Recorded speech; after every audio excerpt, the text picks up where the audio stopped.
한국 스파이렉스 사코의 ESPP는 전문적이고 차별화된 노하우를 바탕으로 수준 높은 엔지니어링 서비스를 제공하여 고객의 에너지 절감과 온실가스 감축 목표를 충족시켜 드립니다. 현대사회가 당면한 가장 큰 과제 중 하나는 기후변화로 인해 발생하고 있는 재해에 대한 문제 해결과 예방을 위해 효과적인 에너지 절감 및 온실가스 감축 아이디어의 발굴이 절실한 때입니다. 이에 대한 조치 방안으로 화석연료의 사용을 줄임으로써 온실가스를 감축하기 위한 전 세계적인 규제와 감축 노력이 점점 더 강화되고 있습니다. 이러한 노력의 일환으로 이번 시간에는 ESPP 37가지 제안 중 어플리케이션 29번 보일러실 에너지 절감 시스템에 대하여 설명드리겠습니다. 강의는 보일러실 에너지 절감 시스템의 개요에 이어 보일러실 에너지 절감 시스템의 적용 방법, 적용 효과와 적용 사례, 그리고 보일러실에서의 에너지 절감을 위한 중점 관리 포인트 11가지에 대해 설명드리겠습니다. 어플리케이션 29번 보일러실 에너지 절감 시스템은 보일러에서 양질의 스팀을 최소 비용으로 생산하기 위해 보일러실 내 각종 설비 운전 상태를 점검하여 항상 최적의 상태로 운전될 수 있도록 해야 하며 불합리를 개선하여 에너지를 절감하고 온실가스 배출을 감축하는 것을 목적으로 합니다.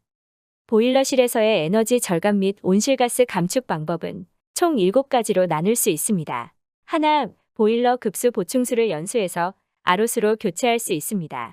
둘, 보일러 관수의 농축을 방지하고 양질의 스팀 생산을 위해 상부 블로우 다운을 실시해야 하며 상부 블로우 다운 폐열 회수로 에너지를 절감할 수 있습니다.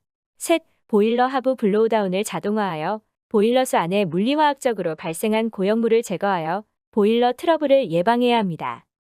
넷, 보일러 연료 사용량 기준, 적정 연소 공기를 공급하여 효율을 높일 수 있도록 공연비 제어를 해야 합니다. 다섯, 보일러에서 배출되는 배기가스 열을 최대한 회수하여 연료 사용량을 절감해야 합니다. 여섯, 탈기기 불응축 가스 배출 시 동반 배출되는 벤트 스팀을 최소화하고 열을 회수할 수 있습니다. 마지막으로 보일러 급수 탱크 또는 응축수 탱크에서 배출되는 벤트 스팀이 있다면 회수하여 재이용할 수 있도록 시스템을 구축해야 합니다. 이제 7가지 보일러실에서의 에너지 절감 및 온실가스 감축 방법을 자세히 살펴보겠습니다. 첫 번째 포인트는 보일러 급수를 연수기에서 RO로 교체하는 방법입니다. 보일러는 보일러 급수로부터 유입되는 용존성 고형물, 이온성 물질 등이 고온, 고압의 상태에서 스케일을 형성하게 됩니다. 한국에너지공단에서 제공하는 스케일 두께와 연료 손실률 표에서와 같이 보일러 수관의 스케일이 1mm 발생하면 연료 손실량이 3%가 발생됨을 알 수 있습니다. 따라서 연수기를 사용할 경우 보일러수 안에 있는 칼슘과 마그네슘 이온을 나트륨으로 치환하여 스케일 발생을 일부 억제할 수는 있습니다. 그러나 나트륨 화합물 역시 보일러수 내부에서 농축되게 되면 수질 관리를 위해 많은 양의 상하부 블로우다운을 실시해야 하므로 에너지 손실을 유발할 수 있습니다. 그래서 현재 사용하고 있는 경수연화 장치인 연수기를 한국 스파이렉스 사코 EGRO로 변경하여 수중 용존 고형물의 99% 이상 제거, 스케일 발생을 최소화하였고 보일러 열 효율을 향상시켰으며 또한 블로우다운을 최소화하여 에너지 절감과 스팀의 질을 높일 수 있었습니다. 실제 A사의 경우 시간당 13톤 용량으로 6kg 압력으로 운전되는 보일러에서 연수기를 RO로 교체한 사례입니다.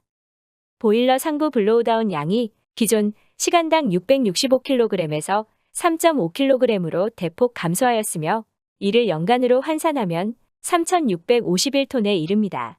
또한 연간 연료 절감량은 69,000 노말세제곱미터의 LNG를 절감하여 약 4,500만 원의 에너지를 절감하였습니다. 이에 대한 투자 대비 경제성을 분석하면 투자 회수 기간은 약 2.6년으로 계산됩니다.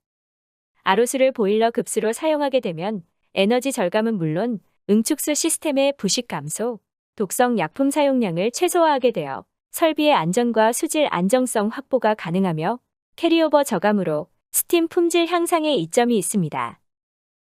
포인트 2. 상부 블로우다운 폐열 회수 시스템 적용입니다.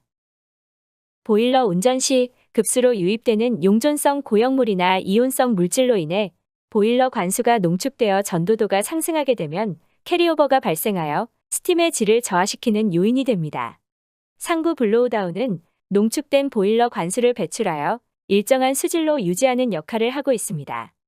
이때 배출되는 관수는 고온 고압수로서 많은 에너지를 보유하고 있으므로 배출된 관수는 후레쉬 배셀을 이용하여 재증발시키고 재증발된 스팀은 보일러 급수를 승온하는 열원으로 이용해야 합니다. 또한 후레쉬 배셀 하부의 고온수는 판형 열교환기를 사용하여 보일러 보충수와 열교환하게 됩니다. 이를 약 60도씨 이하 열량으로 회수하여 재이용하는 것이 상부 블로우다운 폐열 회수 시스템입니다. B사는 10톤 용량의 보일러를 운영하고 있으며 상부 블로우다운 폐열 회수 시스템 도입으로 연간 450기가 칼로리의 열량을 회수하였으며 연간 약 3천만 원의 에너지 비용을 절감하였습니다. 고온의 블로우다운수 열량을 회수하면 에너지를 절감할 뿐만 아니라 재증발증기가 비산되어 환경적으로 문제가 되는 부분까지도 해소할 수 있습니다. 포인트 셋. 하부 블로우다운 자동화 시스템 적용입니다.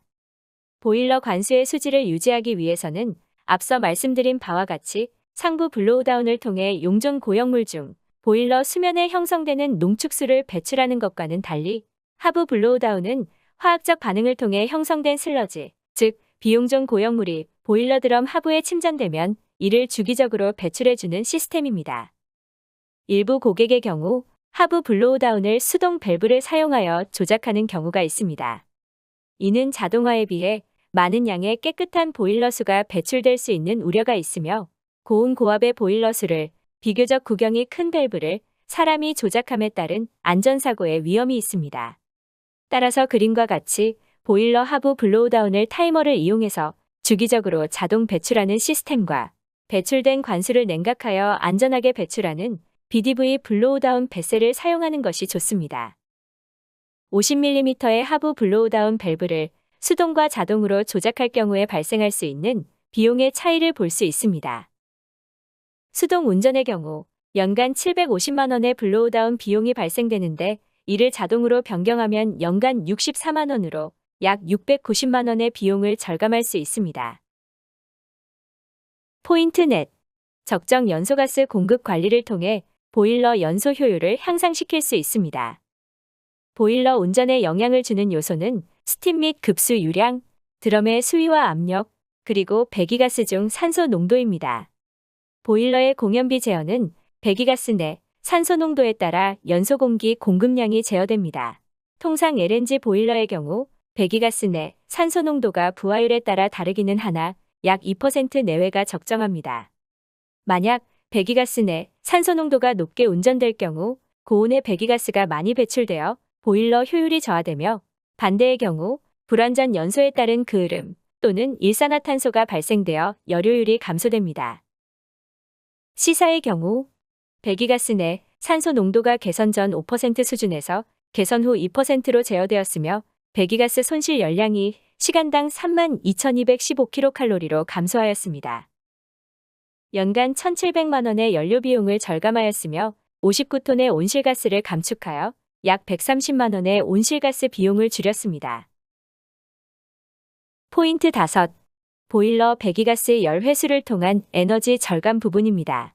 일반적으로 잘 관리되고 있는 LNG 보일러의 경우 저위 발열량 기준 열효율이 93에서 95% 수준입니다. 이때 손실되는 대부분의 열은 배기가스에 의한 열 손실입니다. 배기가스는 통상 전체 열량의 5에서 10%로 큰 비중을 차지합니다. 배기가스 온도를 약 20도씨 낮추면 에너지 비용을 1% 절감할 수 있습니다. 그 외 방열 손실 및 미연소 손실의 경우는 크지 않거나 거의 발생되지 않습니다. 보일러 배기가스의 열을 회수하기 위해서는 보일러 급수와 열 교환하는 에코노마이저를 설치하는 것이 가장 일반적인 열회수 방법이며 여기에 공기의 열기 또는 공정 유체를 승온하는 시스템을 추가할 수 있습니다. D사의 경우 8바지 10톤의 노통 연관식 보일러를 운전하고 있습니다. 개선 전에는 150도씨의 높은 온도로 배기가스가 굴뚝으로 배출되고 있었으나 이를 보일러 급수와 열교환하여 80도씨까지 낮추는 데 성공하였습니다. 이러한 에너지 절감 활동으로 연간 8,400만 원의 에너지 비용을 절감할 수 있었습니다. 여섯 번째 포인트는 탈기기 벤트 스팀 회수 부분입니다. 탈기기는 보일러 급수 내 용존산소를 포함한 불응축 가스를 배출하여 스팀 공급 시스템의 부식을 차단하고 열교환기 내 에어 포켓을 차단하여 열효율을 향상시키는 목적으로 운전됩니다. 탈기기 내부는 스팀을 이용하여 보일러 급수를 순간 가열하고 가열된 급수 안으로 용존된 불응축 가스가 배출되면 일부 스팀과 함께 탈기기 외부로 배출시키는 역할을 합니다. 이때 불응축 가스와 동반 배출되는 스팀의 열량을 회수하여 재이용하면 에너지 절감뿐만 아니라 미관상 좋지 않는 배견을 차단하는 효과가 있습니다. 마지막 방법으로는 보일러 급수 및 응축수 탱크, 벤트 스팀 회수를 통한 에너지 절감입니다. 보일러에서 생성된 스팀은 스팀 배관을 통해 공정 열교환기로 공급되고 잡열을 사용한 후 트랩을 통해 응축수로 배출되게 됩니다. 이때 열교환기 피가열체의 온도에 따라 응축수의 온도가 결정되고 응축수 탱크 또는 급수 탱크로 회수되는 응축수에서 현열량 차이에 따른 재증발증기가 발생됩니다. 이렇게 발생된 재증발증기를 효율적으로 회수하여 에너지를 절감할 수 있습니다. 재증발증기는 급수로 직접 회수하는 방법과 간접 회수하는 방법으로 나눌 수 있습니다. 직접 회수란 보일러 급수로 흡수시켜 온도를 올린다는 개념으로 볼 수 있으며 보일러 급수 온도가 배출되는 재증발증기를 모두 흡수할 수 있을 만큼 온도가 낮아야 가능합니다. 간접 회수란 보일러 급수로 직접 흡수가 아닌 다른 방법을 이용하는 것으로 열교환기를 사용하여 다른 공정 유체를 간접 가열하거나 재증발증기를 압축하여 공정에 재이용하는 방법이 있습니다. 벤트 스팀 회수에 대해 보다 자세한 사항이 궁금하다면 어플리케이션 2번 벤트 스팀 회수 시스템을 참조하시기 바랍니다. 대표적인 적용 사례를 소개하겠습니다. 부산의 시병원은 보일러실 진단을 통해 에너지 절감 아이디어 7가지 중 적정 연소 공기 조절 및 보일러 상부 블로우다운 폐열 회수를 적용하여 연간 2,700만 원의 에너지 절감과 200만 원의 온실가스를 감축하였습니다. 스팀 시스템을 개선하여 사용량을 절감하는 것도 중요한 에너지 절감의 방법이지만 스팀이 생성되는 보일러실을 최적화하여 낮은 비용으로 양질의 스팀을 생산할 수 있도록 시스템을 점검 관리하는 것 또한 중요합니다. 두 번째 사례입니다. 여수 K화학는 발전 및 주변 공장에 스팀을 공급하는 에너지 공급 업체입니다. 1. 이 에너지 2개의 공장을 진단하여 18가지 에너지 절감 및 효율적인 공정 개선 아이디어를 발굴하였으며 발굴된 아이디어를 모두 적용한다면 연간 약 21억 원의 에너지 비용을 절감할 수 있습니다. 본 사례와 같이 불합리한 공정을 개선하고 버려지는 폐열을 회수하는 데는 고객 여러분의 관심과 노력이 반드시 필요합니다. 이에 한국 스파이렉스 사코는 축적된 에너지 절감 및 온실가스 감축의 노하우를 바탕으로 최선을 다하여 지원할 것을 약속드립니다. 한국 스파이렉스 사코가 오랜 시간 에너지 진단을 수행하면서 체득한 보일러실 에너지 절감을 위한 중점 관리 포인트 11가지 원칙에 대해 말씀드리고 강의를 마치고자 합니다. 하나, 보일러 급수 온도를 최대한 높이는 것이 필요합니다.